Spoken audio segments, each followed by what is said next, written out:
It would have been good to know that you'd always done something naturally. But there was too much going on with everyone else in your family for anyone to notice. You should probably have done something else with your fingers and toes than tap.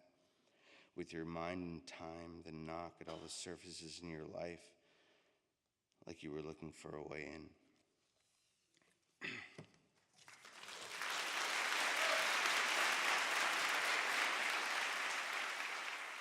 think, Terese, for you, you were writing in journals and thinking about writing fiction before this became a memoir. Can you talk a little bit about how that came about? I knew that what I was writing couldn't hide behind the veil of fiction. I had to take that wall away if I really wanted people to understand that I wanted to empower them to speak their stories too, and to bring it to the light. Like, it sounds like such a cliche, you know, like, but when you speak the truth of your life or your story, there is a profound feeling, and it really healed me to write. We aren't fighting to become the next oppressors, but without intersectionality, that's actually what we end up doing. And it's something that has to be baked in from the start. You can't turn around after laying all your plans and say, now let's go find everyone we've missed.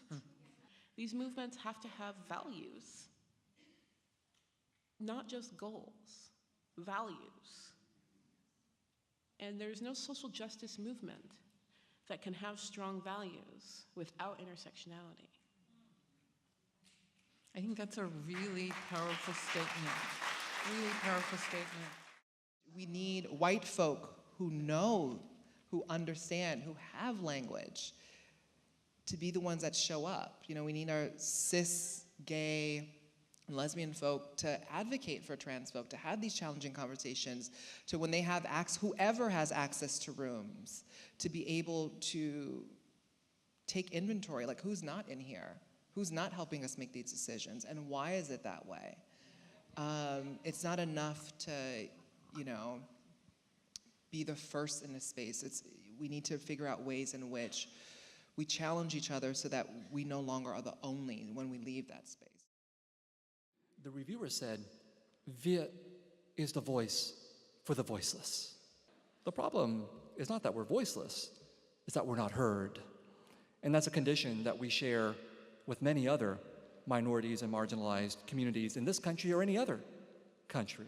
And my interest is not in being a voice for the voiceless. We see today the dangers of people who take too seriously that role for themselves.